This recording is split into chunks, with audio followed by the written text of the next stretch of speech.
You know, for this administration right now to blame the former administration, I'm sorry. When it's happening on your watch, and if this were a Democrat, I'd say the same thing. When it's happening on your watch, you are responsible. That was a host on state regime media known as Fox right there, calling out the current regime for its dangerous handling of the FAA. And he's also talking about, he doesn't like Trump talking about expanding. The United States has always expanded, either by force or we buy things. We bought Alaska from the Russians. We bought half the country from the French. Fox News. We're the most professional news network. Also, Fox News.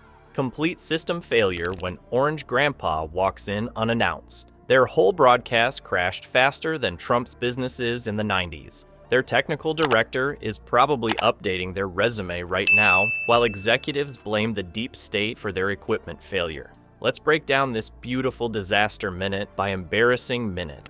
Do you recall when Fox News displayed Trump's framed photos on their walls?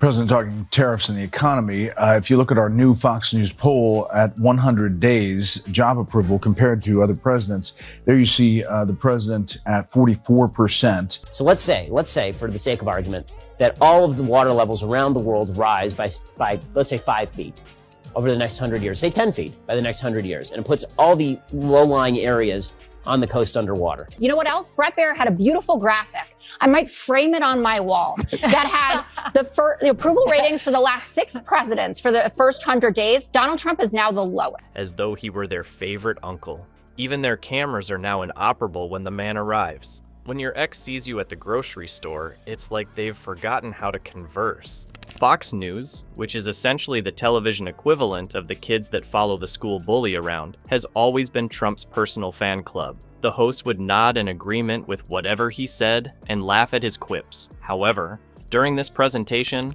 that romantic tale came crashing down like a sugar-high toddler. You know, when you say things like that, Jesse, I know you think that that's, funny or that's entertainment or angertainment or rage baiting for your audience. Here's Will Cain, who's trying to be like Jesse Waters, and Jesse Waters trying to be like Tucker Carlson with MAGA Republican Congress member Anna Paulina Luna on, because you have no clue what you're talking about. You have no clue what sacrifice is, and you live in your $20 million homes and behave the way you do like a reckless maniac while you cause harm. Fox's entire technological infrastructure simply stopped working the instant Trump stepped onto the screen. As if it had chosen to join the opposition, their equipment began to disintegrate.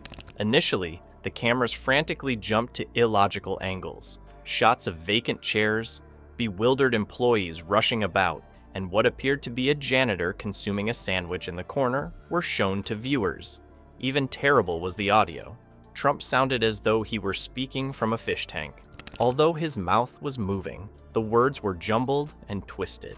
It might have been better for once not being able to hear what he was saying. The split screen then appeared. One side showed half of Trump's visage, while the other side showed what seemed like a producer going completely crazy.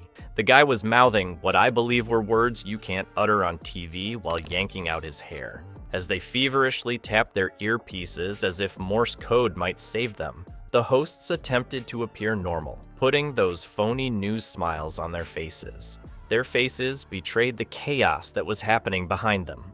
"Everything's fine, folks," they said. With every technical glitch, Trump became more irate.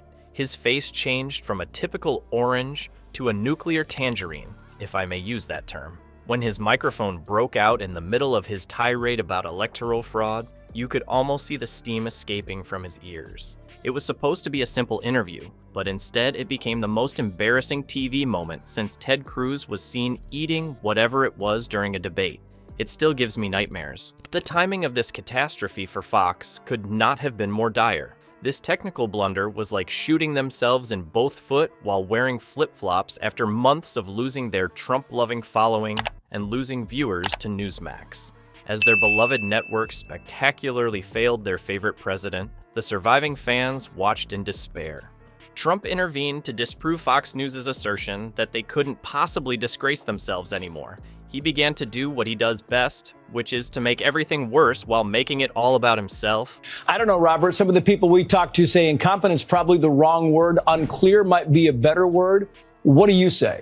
I mean, you have Kevin Hassett in 2019 be very clear, trade wars are bad, tariffs are a tax. Steve Moore, another Trump advisor, trade wars are bad, tariffs are a tax. I mean, I've been in finance for 40 years. This is probably the biggest manufactured crisis I've seen with a bunch of unforced errors. The execution of Liberation Day was pathetic. While their technological problems mounted up like unpaid casino debts, the majority of individuals would wait calmly while the IT staff made the necessary repairs, not Trump. He veered off course and began to rant like your inebriated uncle who had just learned about Facebook conspiracy groups. He gave the teleprompter so much attention that it could have passed for a piece of contemporary art. Who's running this place? He waved his arms wildly like a furious penguin as he screamed at someone off camera.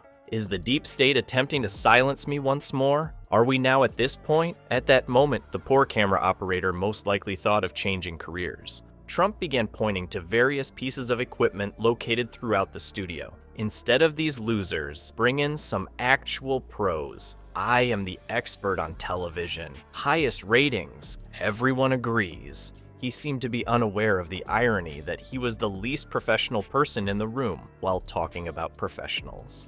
Then the incident that will go down in cable news history happened. In fact, Trump attempted to fix the camera personally. He approached it directly, his face occupying the whole screen like an orange eclipse. Extreme close-ups of his pores and that strange hair swirl were shown to viewers at home. He tapped the lens with his finger and said, "Is this thing even on?" Grinning through clenched teeth, the Fox host made a valiant effort to regain control. "Mr. President, perhaps we could..." At one of his rallies, however, Trump spoke over them, as if they were merely obtrusive background music. Given the impact they had, they might as well have been muted. Trump was in the middle of saying, "Even Fox News is rigged against me now," when the audio eventually resumed. Sad, very depressing. The Fox anchors were left staring at one another like survivors of a natural disaster, after Trump really stormed off the set, bringing the entire ordeal to a close. They clumsily concluded what may have been the most embarrassing segment in the history of cable news. The irony couldn't have been more perfect. After years of portraying Trump as their golden boy, Fox News watched him lose it when their equipment malfunctioned. The cosmos seems to have decided that we all needed a brief respite from comedy. For one lovely moment, Fox News was unable to control the monster they created. After portraying Trump as the Reagan of the future for years, Fox News watched their relationship deteriorate live on television. What did they receive after all those hours of free publicity and all those gentle questions? A presidential outburst and a technical catastrophe. It turns out that technology may still make you appear foolish, even if you sacrifice your journalistic ethics for ratings. A broken camera or a broken president cannot be fixed by all the Trump love. The rest of us get to enjoy this ideal little moment of karma, while Fox frantically tries to explain this mistake away. The Trump monster was too much for the network that produced him to manage for a single broadcast.